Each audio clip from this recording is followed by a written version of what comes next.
Hi everyone, thanks for joining us for another edition of Tobin Talks. Today I'm going to try to answer a question that I'm asked very often, and that is, will the Dolphins ever win a Super Bowl? The answer is, God, I hope so. But another question in more serious conversations that I'm asked all the time is, what's going on with the market? Is this a bubble? And if it is, will it burst? So let's talk about a bubble and the market for a little bit. I'm not a broker. I don't know what's going to happen in the market. I can't try to predict what's going to happen in the market, but I'm definitely a market participant and market observer. So to the extent that people ask, I will share my thoughts here. Miami right now, we never could have imagined a year ago when the pandemic started, is the beneficiary of a ton of capital coming in. Where's the capital coming from? Well, it normally comes from around the world, but not now. No capital's coming into Miami because people can't come into South Florida. They can't either visit, they can't use their property, so there's very little capital coming in from globally. But domestically is another story. We're seeing a historic infusion of capital from New York down to Miami. For a number of reasons. We're seeing people move down to Miami because they're freed up from office work, because they want the warm weather, because of better taxation. There's a number of reasons people are coming down to Miami. But the bottom line is it's causing a bit of an asset bubble. An asset bubble occurs when a tremendous amount of capital finds its way into an asset class. In this case, the asset class is real estate in Miami. So, what's going on? There's more demand than there is supply, primarily in the single home market, and that is driving prices up huge.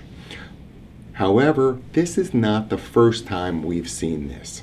Miami, in its almost 100-year existence, has been a boom and bust mentality going back to the 20s and 30s of Miami's heyday.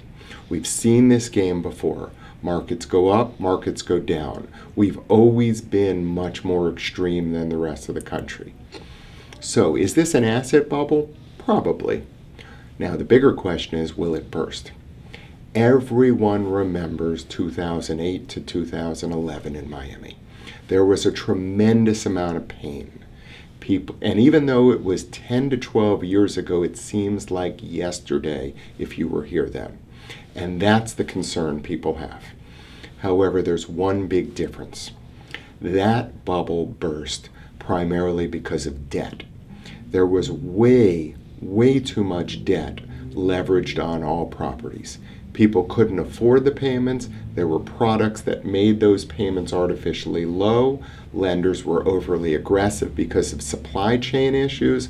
And as a result, all of these highly leveraged properties or high debt properties crashed because people stopped paying. They started to tell their friends to stop paying. You could live rent-free, so to speak, for a long time before the foreclosure process caught up, and that created a herd mentality. Herd mentality is what moves markets. The difference in this market, however, is there's not nearly the amount of debt that there was 10, 12 years ago. There's a tremendous amount of equity in this market. There is cash all over the world right now. The stock market is up. Bitcoin is up. There's cash being infused into the system from the Treasury Department. All of this money, not all, a lot of this money is finding its way to Miami, and that is increasing prices. So, will the bubble burst? I don't know when, but yes, the market will likely correct. Will it be like it was with all the blood on the streets 10, 12 years ago? No, I don't think so. There's too much equity in the game. People will be able to sell their property. They won't walk away from it. It may take a little bit of time to sell.